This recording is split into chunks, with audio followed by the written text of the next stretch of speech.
د ډیورن پر کرښه رښتیا د امریکا په مزګړیتوب معامله شوې ده. آیا دا خبر څومره حقیقت لري؟ افغان حکومت ولې چوپه خوله پاتې دی؟ پاکستاني رسنیو تازه په دې اړه څه ویلي دي؟ هیله د ویډیو راسره تر پایه پورې وګورئ. درنو لیدونکو السلام علیکم، وخت مو په خیر. حکومت د امریکا په دخالت ډیورن باندې معامله کړې ده.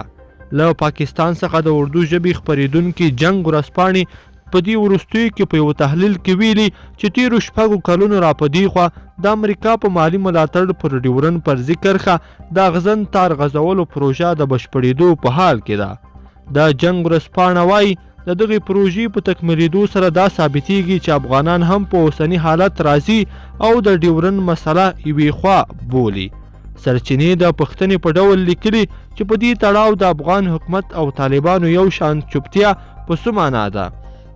دوی یې بیا په خپله ځواب کې ویلي چې افغان حکومت او طالبان چوپ دي او کوم جدي او ښکاره دریځ نه لري. ورځپاڼه وایي په افغان حکومت کې د شمال ټلوالي پخواني رهبران او چارواکي یو مخ په دې نظر دي چې ډیورن ګټل یا پرې خبرې کول د دوی د علاقې وړ مسله نه ده.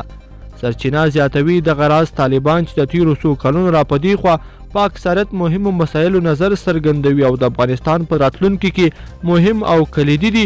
دوی هم د افغان حکومت په څیر پر پوله د اغزن تار غځولو او تاسیساتو جوړولو باندې چوپ او پاکستان ته کوم مزاحمت نه دی کړی. ورځپاڼه د خپل تحلیل په پای کې لیکي چې په نږدې راتلونکي کې پر پوله د تاسیساتو جوړولو او اغزن تار غځولو چارې بشپړېږي چې دا به د پاکستان ساتلو لپاره د دغه هیواد په تاریخ کې د یوې مهمې پیښې په توګه ثبت کړای شي.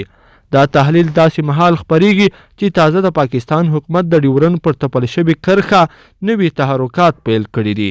دې حرکتونو افغان ولس یو ځل بیا په حق قهر کړی دی او پاکستان د حکومت پر ضد غوسه راپارېدلې ده. لیدونکو په دې هیله چې دا مطلب به مو راسره تر پایه پورې کتلی وي. که مو دا ویډیو خوښه شوې ویډیو لایک کړئ د سره او چینل هم سبسکرایب کړئ. بلې ویډیو پورې ښه وخت د لوی الله په امان.